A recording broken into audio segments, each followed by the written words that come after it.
Ubusan na ng idea ng ipapaulam sa kanilang mga anak. Nako, itry nyo to mga mi dahil sigurado magugustuhan nila to. At ang kagandahan pa dito, pwede natin tong i-stock sa freezer hanggang 6 months. Kapag wala kayong maisip na ulam, dukot lang kayo sa ref at pwede nyo na tong initin. Sa plastic na labo ko lang to nilagay kasi gantong-ganto din yung baon namin nung college kami. Nag-apartment kasi kami noon sa malayo si mama at palagi niya kaming pinapabaunan ng ganto para daw makatipid kami at hindi kami bili ng bili lang sa labas. So alam nyo na guys, mahilig talaga kami mag-stock ng mga ulam lalo na si mama.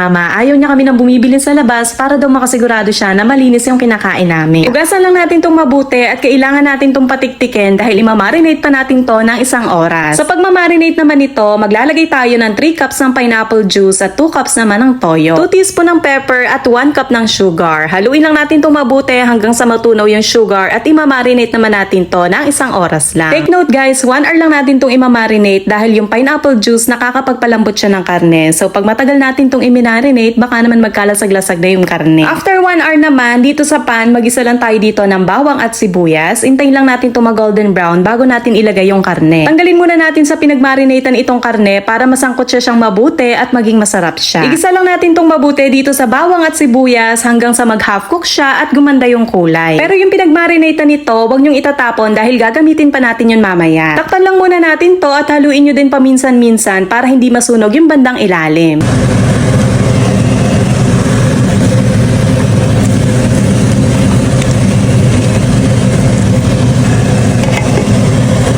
After 20 minutes nga, ito maganda na yung kulay niya at lumabas na din yung katas. At dito, pwede na din natin ilagay yung pinagmarinatan para maluto pa siya ng husto. Grabe naman to, amoy pa lang nakakagutom na. Kaya siguraduhin nyo din guys na gagawin nyo to at balitaan nyo ako kung nagustuhan din ng mga anak nyo. At mga malambot na to at nakuha nyo na yung gusto nyo lambot, pwede nyo na tong patayin. Palamigin nyo muna to bago nyo ilagay sa plastic labo. Pero kung meron naman kayong container, pwede naman na dun nyo ilagay. Tapos hiniwalay ko pala yung sauce niya dito sa karne. Ginawa ko lang naman yon para pantay-pantay yung karne na mailagay ko dito sa plastic labo para walang daya, ganun. Para sa akin, mas okay na ilagay dito sa plastic labo para hindi takaw space do sa freezer. Tapos ang hirap pang hugasan ng container kapag gantong mamantika. Nakakatuwa naman dahil ang dami ko na namang stock. Masarap ang stock ng mga gantumi para anytime na wala kang ulam, may madudukot ka sa ref. At kung meron nga din kayong anak na nag-apartment, pwede nyo din pabaunan ng ganto. At least alam nyo na malinis yung kakainin nila. Ipapakita ko na din sa inyo kung paano ko ito iniinit. Syempre, palambutin muna natin dahil galing nga ito sa freezer. Mas maganda kung sa kawali nyo to iinitin dahil habang kumukulo siya, mas lumalapot yung sauce niya. Pero kung tinatamad naman kayo, pwede din naman sa microwave. Fried rice na nga din ako dahil sayang naman yung sauce na natira dito sa may kawali. At ayan na, ready na ang ating ulam. Hindi ko alam ang tawag dito, basta ito yung pinapabaon sa amin ni mama dati.